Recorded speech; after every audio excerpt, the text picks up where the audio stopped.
दोस्तों, जब श्री राम के द्वारा माता सीता का त्याग किया गया तो वे हमेशा के लिए वन में चली गई थी। तब वाल्मीकि के आश्रम में उनको शरण मिली थी। माता सीता का असली परिचय केवल वाल्मीकि ही जानते थे तथा आश्रम में किसी को भी उनका ज्ञात नहीं था और इसीलिए सभी उन्हें आश्रम में वन देवी के नाम से बुलाते थे। यहाँ तक कि माता सीता के दोनों पुत्र लव और कुश को भी अपनी माता का असली नाम पता नहीं था तथा ना ही यह पता था कि वो श्री राम के पुत्र है। किंतु एक समय ऐसा आया जब लव कुश को यह सब सत्य का ज्ञात हो गया। इस सत्य का ज्ञात उन्हें माता सीता और गुरु वाल्मीकि के द्वारा करवाया गया। तो दोस्तों, आइए जानते हैं इस घटना के बारे में।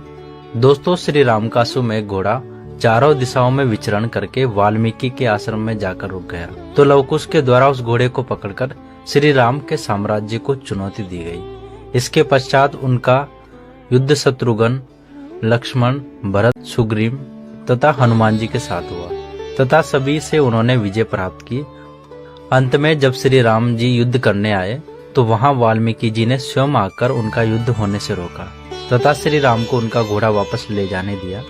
इसके बाद लवकुश आश्रम में चले गए जहां उन्होंने अपने माता को विजय की पूरी बात बताई। माता सीता को जब ये पता चला कि उनके पुत्रों के द्वारा अयोध्या की सेना के साथ युद्ध किया गया तथा लक्ष्मण, हनुमान इत्यादि को मूर्छित किया गया तो यह सुनकर उनका हृदय ताड़ ताड़ हो उठा और माता सीता विलाप करने लगी तथा लवकुश पर क्रोधित हो गई। और उसी समय उन्होंने सबके सामने उजागर कर दिया कि लवकुश ने अपने पिता के ऊपर अस्त्र उठाया है तथा इसके लिए उन्हें प्रायश्चित करना चाहिए। यह सुनकर लवकुश अचंभे में पड़ गए।